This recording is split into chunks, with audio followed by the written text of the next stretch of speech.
Здравейте! Това е моя видеодневник. Защо видеодневник? Защото не мога да пиша, понеже си счупих дясната ръка, а аз съм десничарка. Имам някои мисли, които искам да изразя. Затова мисля да го направя чрез видеоклипове. За тази вечер ще си изпържа тиквички. Ако някой се е чудил дали може да си изпържи тиквички с една ръка, сега ще разберем. Рязането е едно от трудните неща, които установих, че много малко неща мога да режа всъщност. Не знам как да застане моят телефон, за да виждате как ще режа. Така. Фактически тази част няма да я използвам, защото е предимно кора. Така. Трябва да се опитам да ги направя не много дебели, не много тънки, нормални.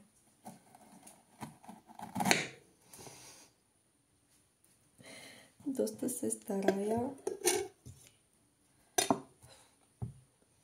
Така.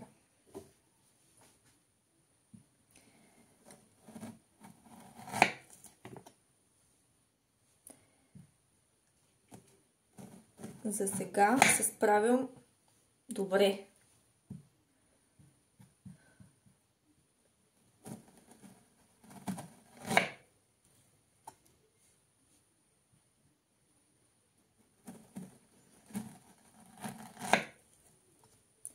Мисля, че може да стана и левичарка, след като ми оздравее дясната ръка, да боравя и с двете ръце.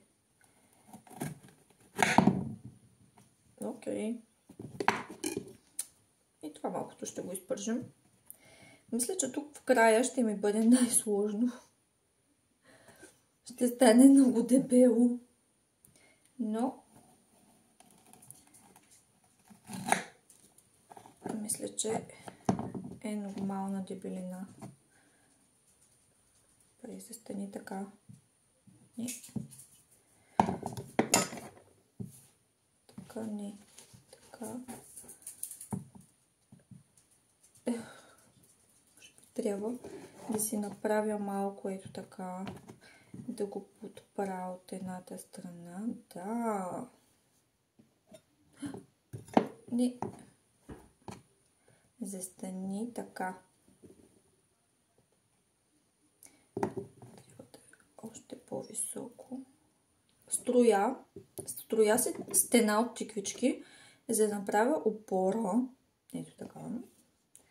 И да отрежа последното парченце с хирургическа точност.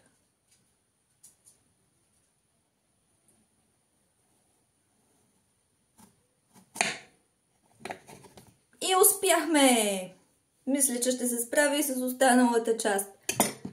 Ето така изглеждат моите страхотни тиквички, които мисля, че ще се справя да изпържа и с една ръка.